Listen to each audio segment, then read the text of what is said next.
ராதேஷாம். வணக்கம் மக்களே. நீங்க பார்த்துட்டு இருக்கிறது நம்மளோட டிவைன் டிராப்ஸ் கிருஷ்ணாஸ் விஸ்டமோட போட்காஸ்ட் சீரீஸ் மகாபாரதத்தோட இடன் ஸ்டோரிஸ். ஓகேங்களா? சோ இன்னைக்கு நாம பார்க்க போற ஒரு இன்ட்ரெஸ்டிங்கான கேரக்டர் யாரு அப்படின்னா துரோணாச்சாரியரோட ஒரு மிக சிறந்த ஸ்டூடெண்ட் அப்படின்னு சொல்லலாம். மிக சிறந்த ஸ்டூடெண்ட்னா அர்ஜுனன் தானே அப்படின்னு நினைக்கிறீங்களா? மகாபாரதத்திலேயே சொல்லப்படாத ஒரு சிறந்த ஸ்டூடெண்ட்டுங்க.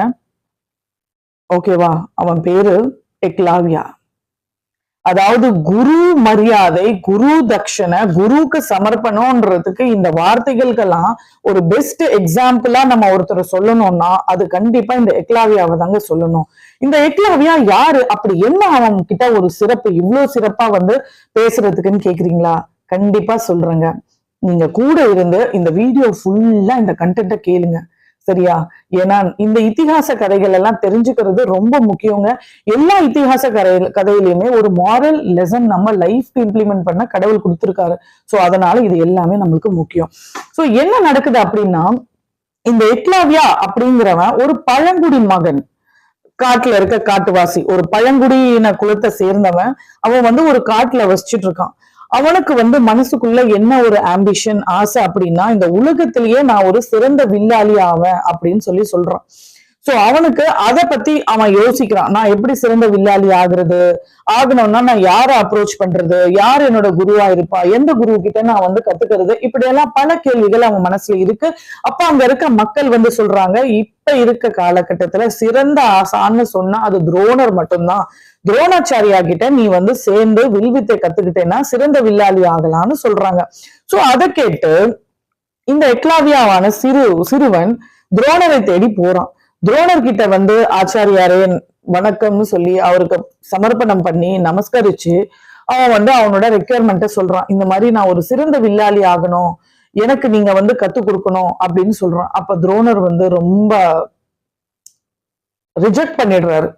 ஏன்னா அவர் அரச குல குரு, அரச குமாரர்களுக்கு மட்டுமே குரு அப்படிங்கிறதுனால, நீ அரச குமாரர்களுக்கு குருன்றதுனாலதான் கர்ணனுக்கு கூட அவர் கோச்சிங் தரல. கர்ணன் அரச குமாரனா இருந்தாலும் ஒரு சாரதியின் மகனா வளர்ந்ததுனால கர்ணனை கூட அவர் ரிஜெக்ட் பண்ணிட்டாரு. ரெண்டாவது, இந்த எக்லாவியா கேட்கும் போது நான் அரசர் குமாரர்களுக்கு மட்டும்தான் சொல்லி கொடுப்பேன் அப்படின்னு அவர் சொல்லிட்டாரு. இரண்டாவது, அவர் கிருஷ்ணருக்கும் அர்ஜுனனுக்கும் வாக்கு கொடுத்திருக்காரு. அர்ஜுனனா நான் சிறந்த வில்லாளி ஆக்குவேன்னு சொல்லி அவரு வாக்கு கொடுத்ததும் இதுக்கு ஒரு காரணம், சரிங்களா? சோ அப்போ நாமளா இருந்தா என்ன பண்ணுவோம்? மனசொடிஞ்சு விழுந்துருவோம். சே, என்னடா இது, இந்த குரு ரிஜெக்ட் பண்ணிட்டாரு, நம்ம என்ன ஆகுமோ ஏது ஆகுமோன்னு சொல்லி நம்ம வாழ்க்கையே இருண்டுட்ட மாதிரி நம்ம உட்காருவோம். ஆனா அந்த எக்லாவியா எவ்வளவு ஒரு பாசிட்டிவான ஒரு பையங்க. அவன் என்ன பண்ணான் தெரியுமா?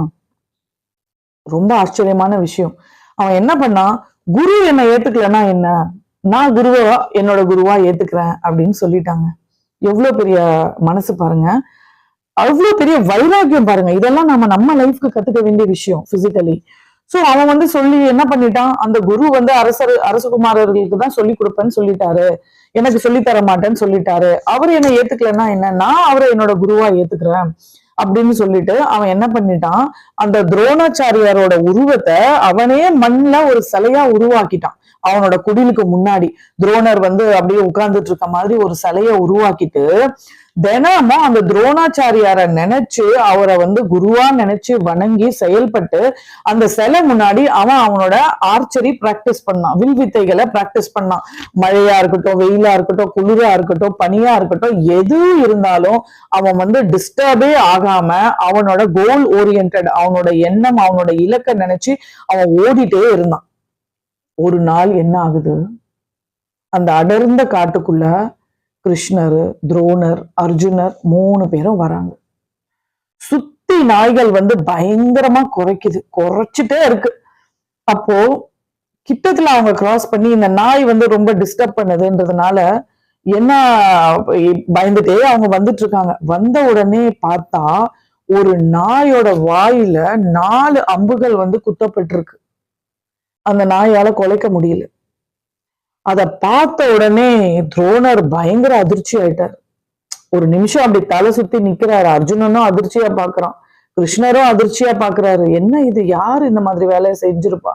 அப்ப துரோணர் வந்து யோசிக்கிறாரு, இது யாரோட வேலையா இருக்கும், இவ்வளவு துல்லியமா அந்த நாயோட வாயை குறி வச்சு அம்ப செலுத்திருக்காங்கன்னா அது எவ்வளவு பெரிய வில்வித்தையாளனா இருப்பான் அப்படின்னு சொல்லி துரோணர் வந்து இவனை நான் பார்த்தே ஆகணும் அப்படின்னு சொல்லி நிக்கிறாரு வைராக்கியமா. அதுக்கப்புறமா அங்க உள்ள ஒரு காட்டுவாசி வந்து இது எக்லாவியாவோட வேலையா இருக்கும், அவன் தான் இந்த மாதிரி வேலையை செய்வான், எக்லாவியா தான் அப்படின்னு சொன்ன உடனே வாங்க போய் அவனை பார்க்கலான்னு சொல்லி வேண்டான்னு ரிஜெக்ட் பண்ண குரு, விதி பாருங்களேன், இதுதான் கர்மா, இதுதான் காலம், அந்த குருவோட மரியாதை, அவன் மனசுல வச்ச மரியாதை அந்த குருவே அவனோட குடியில தேடி வர மாதிரி பண்ணிடுச்சுங்க. சோ வந்த உடனே வந்து குரு வந்து பாக்குறார், அவன் வந்து எக்லாவியா வரான், சாஷ்டாங்கமா அவரோட பாதத்துல விழுந்து அவருக்கு வந்து நமஸ்காரம் பண்ணி குரு நமஸ்காரம் எல்லாம் குருவந்தனம் எல்லாம் பண்றான். அப்போ வந்து துரோணாச்சாரியார் வந்து பாக்குறாரு. சோ அந்த துரோணர் வந்து எக்லாவியாவோட எக்லாவியாவோட வீடை தேடி வந்துட்டாரு. வந்து பார்க்கும்போது அவர் வந்து ரொம்ப மெய் சிலிர்த்து போயிட்டாரு. பார்த்தா துரோணரோட சிலைய வரைஞ்சு வச்சிருக்கான்.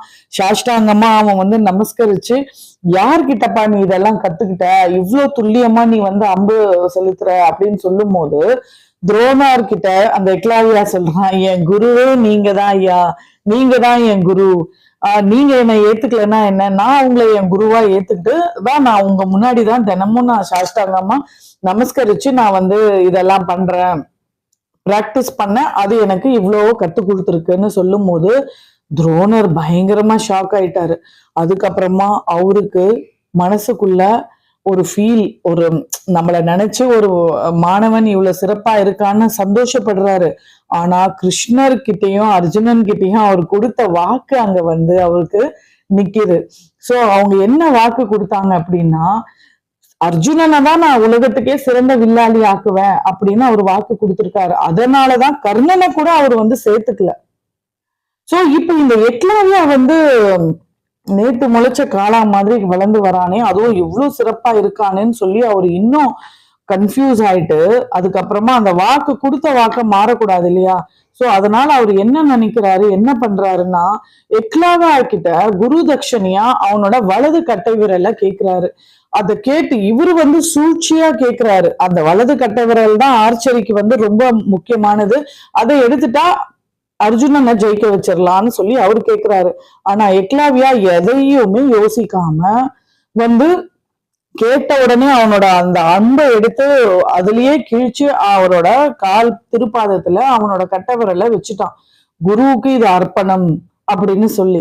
எவ்வளவு பெரிய மனசு பாருங்களேன், அவனோட கோல் ஓரியன்டா பாருங்க, அவனோட டெசிஷன் மேக்கிங்க பாருங்க, மூணாவது அவனோட வைராக்கியம், இப்ப குருவோட வந்தனம். சோ இது 4 விஷயங்களுமே லைஃப்ல அவனை உயர்த்துறதுக்கு இதுதான் காரணம். சோ இந்த மாதிரி பண்ணி குரு தட்சணையா அவர் வாங்கிக்கிட்டு, குருவே இதை நீங்க அக்செப்ட் பண்ணிக்கணும் அப்படின்னு சொல்லிட்டு அதுக்கப்புறமாவும் அவன் வந்து நிக்கல. அந்த விரல் இல்லாமலேயே எப்படி அம்பு செலுத்தலாம்னு சொல்லி அவன் வந்து பிராக்டிஸ் பண்ண ஆரம்பிச்சிட்டான். இதுதான் எக்லாவியாவோட லைஃப். சோ இந்த கதையில இருந்து நாம கத்துக்க வேண்டிய விஷயங்கள் இதுதாங்க. வாழ்க்கையில யாரு நமக்கு எந்த விஷயத்த எங்க நமக்கு புறக்கணிப்பு வந்தாலும், எங்க நமக்கு லிமிடேஷன்ஸ் வந்தாலும், நாம கோல் ஓரியன்டா இருந்து நாம விடாமுயற்சியோட ஒரு விஷயத்த நாம வந்து முயற்சி பண்றோம் அப்படின்னா வெற்றி நம்மளுக்கு கண்டிப்பா இருக்குங்க. சோ இந்த எக்லாவியா கதை, அவன் சிறந்த வில்லாளியா இருந்துமோ அவனுக்கு உலகறிய இந்த இதிகாசம் அறிய அவன் பேசப்படாத காரணம் அவன் ஒரு பழங்குடி மகன். சோ இந்த எக்லாவியா கதையிலிருந்து இந்த கான்செப்ட், இந்த கண்டென்ட் உங்களுக்கு பிடிச்சிருந்ததுன்னா நம்ம சேனலை லைக் பண்ணுங்க, கமெண்ட் பண்ணுங்க, சப்ஸ்கிரைப் பண்ணுங்க மக்களே. இந்த மாதிரி நிறைய இதிகாச கதையிலிருந்து மாரல் ஸ்டோரிஸ் உங்களுக்காக நான் சொல்றேன். நம்ம ஒரு ஸ்ட்ராங் கம்யூனிட்டியை பில்ட் பண்ணுவோம், கிருஷ்ணா டிவோட்டீஸ் அசோசியேஷன். ஸோ நீங்க எல்லாரும் எனக்கு சப்போர்ட் பண்ணணும். அடுத்த போட்காஸ்ட்ல வேறொரு நல்ல கேரக்டரோட உங்களை நான் வந்து பார்க்குறேன். அதுவரை உங்களிடமிருந்து விடைபெறுவது கிருஷ்ண பிரேமிகா. ராதே ஷாம்.